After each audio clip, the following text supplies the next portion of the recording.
para sempre. Amém.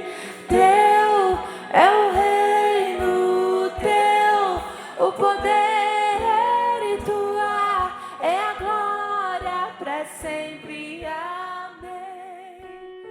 Graça e paz a você que está aí conosco. Esse é o seu momento, né, em que nós nos conectamos à palavra. Nós vamos tomar esse cafezinho aqui, meditar um pouquinho na palavra de Deus. E estamos aqui nessa sexta-feira, essa sexta-feira que vai estar aí dando início em muitos lugares, essa festa carnal, diabólica, como eu já disse, e como na orientação, na palavra passada, nós já deixamos que o melhor é nós guardarmos a nossa vida, guardarmos os nossos filhos, guardarmos a nossa família, guardarmos a nossa casa nessa época, nesses dias em que muitas pessoas não têm vergonha de dizer eu estou do jeito que o diabo gosta. Sabe, mas nós que servimos ao Senhor, nós que amamos a Sua palavra, nós que temos a esperança de um dia estarmos com Ele e podemos estar com Ele para todo sempre. Sabe, eu luto todos os dias, sabe por quê? Para estar do jeito que o meu Senhor gosta. Do jeito que o meu Senhor gosta. E nesse dia eu quero meditar um pouquinho com você no Salmo de número 1, que ele traz uma orientação bastante interessante para nós. Bem-aventurado o homem que não anda segundo o conselho dos ímpios, nem se detém no caminho dos pecadores, e nem se assenta à roda dos escarnecedores. Antes tem o seu prazer na lei do Senhor, e na sua lei medita de dia e de noite. Bem-aventurado, feliz, sabe, bem-sucedido, homem de sucesso, mulher de sucesso, aquela pessoa que teme ao Senhor, sabe, temer ao Senhor não é ter medo. Ter medo no Senhor está ligado à obediência, à reverência, a respeito. Feliz é a pessoa que respeita ao Senhor. Feliz a pessoa que tem reverência ao Senhor. Feliz é a pessoa que obedece ao Senhor. Então o temor está ligado a esse sentido, não de você ter medo. Ai, que medo que eu tenho de Deus. Não, você não precisa ter medo dele, não. Ele te ama, ele quer transformar a tua vida, ele quer libertar a tua vida, ele quer trazer a bênção sobre a tua vida. E aí vem alguns conselhos da palavra de Deus, sabe? Temer ao Senhor é o primeiro ponto. E o segundo, ter bons conselheiros. Algumas pessoas vão se aconselhar, né?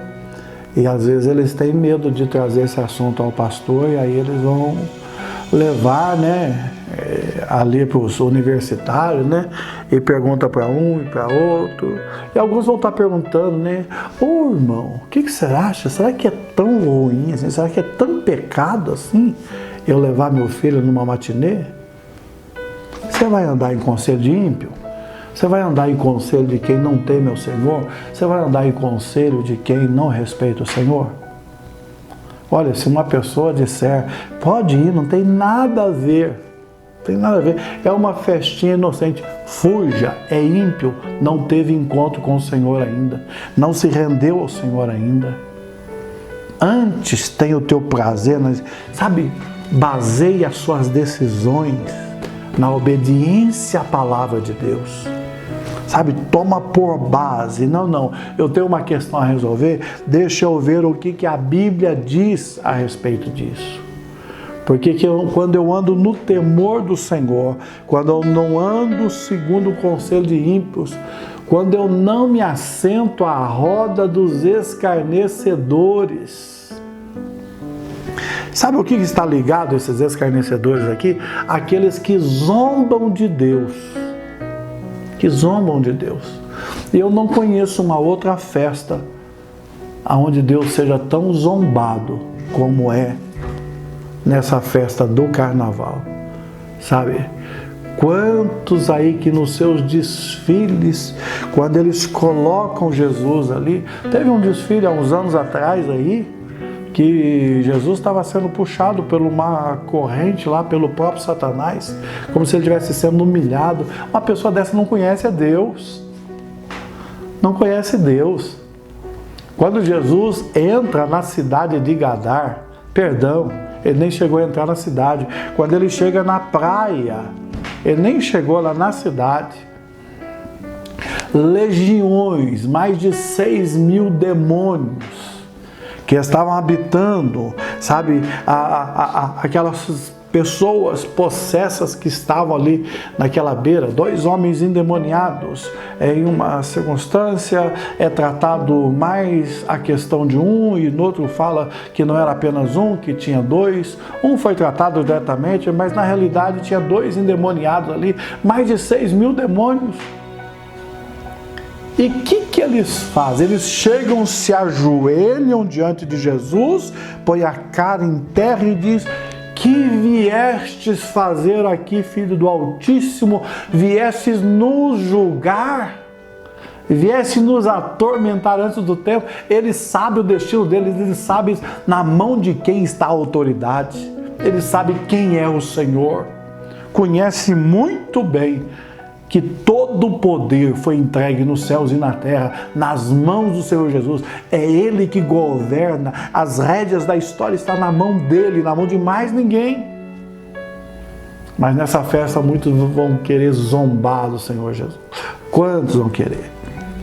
E depois as suas vidas tornam-se uma desgraça, suas vidas são destruídas. E aí eles começam a pensar: mas por que Deus não fez isso? Irmãos, tem coisa que não é Deus. Eu estava vendo uma pessoa que não é ligado à religião, não é ligado à revelação, nada disso. Um urbanista lá.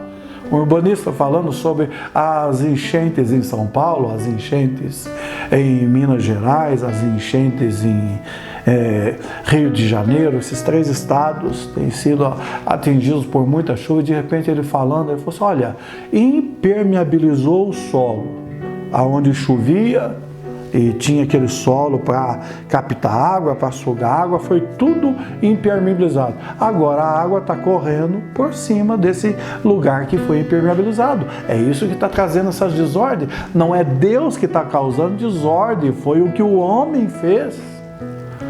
Imagina eu chegar num pântano, eu chegar numa várzea em que todo ano da enchente, todo ano quando vem a época das chuvas, eu sei que ali vai ser alagado, aí eu construo uma casa ali, sabendo que ali todo ano a enchente vai chegar, todo ano a água vai chegar. E aí de repente quando a água chega e destrói os meus móveis, destrói a minha casa, eu falo: Deus está me amaldiçoando? Não, eu sabia que a água ia chegar ali, mas eu construí algo ali. Então quantos tentam colocar a culpa em Deus daquilo que é resultado do erro do próprio homem? O homem não se prepara, o homem vai fazendo as coisas sem perguntar. A expressão que esse urbanista usou foi a seguinte: os que vieram antes de nós pensaram que podia domar a água, sabe? Pensaram que podia fazer um córrego aqui, canalizar um córrego e dar ordem para a água. Você vai andar só aqui, você não vai sair daqui, como se a água fosse obedecer a eles. Então não é maldição, não é juízo, mas é o próprio homem que vai causando isso. Então sabe quantas pessoas que vão estar aí zombando de Deus, escarnecendo de Deus nessa festa? Livre a tua alma, procura a bênção de Deus, atraia a presença do Senhor para a sua vida.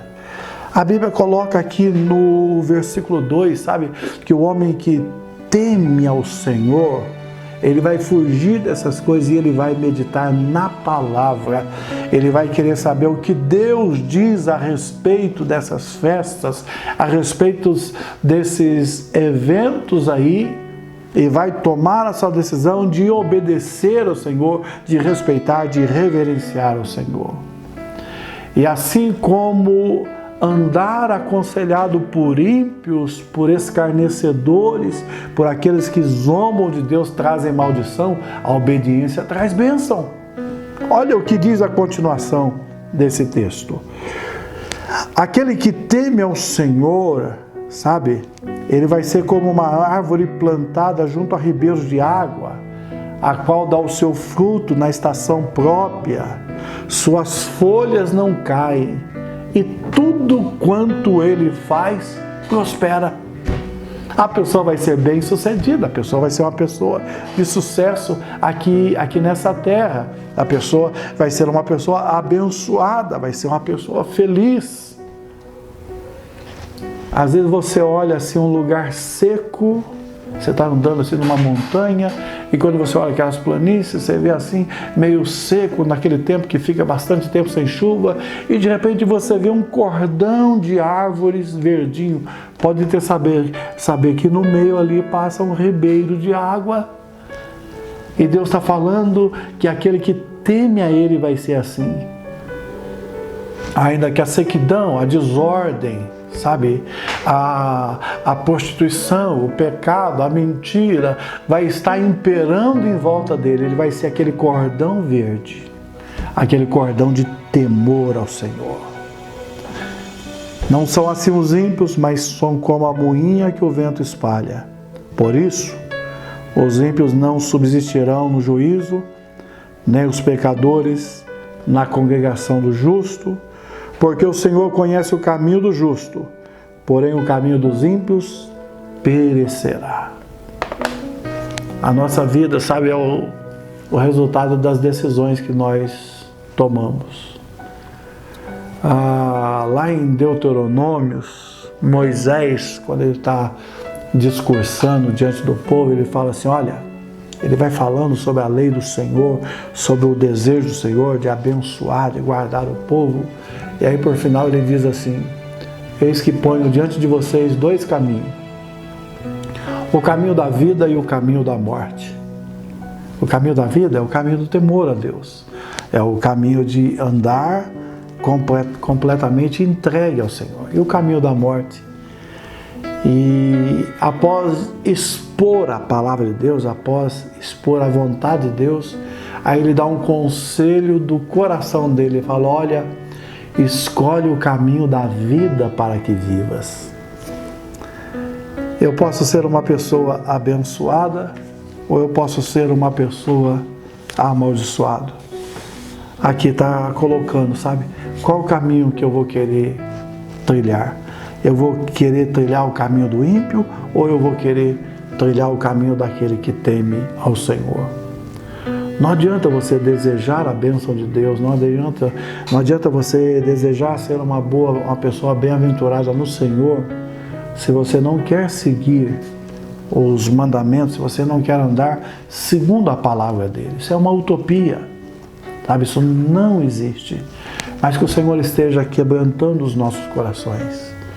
E a fome, a sede da palavra seja gerado pelo próprio Espírito Santo dentro do nosso coração para andarmos em temor e sermos uma pessoa bem-aventurada.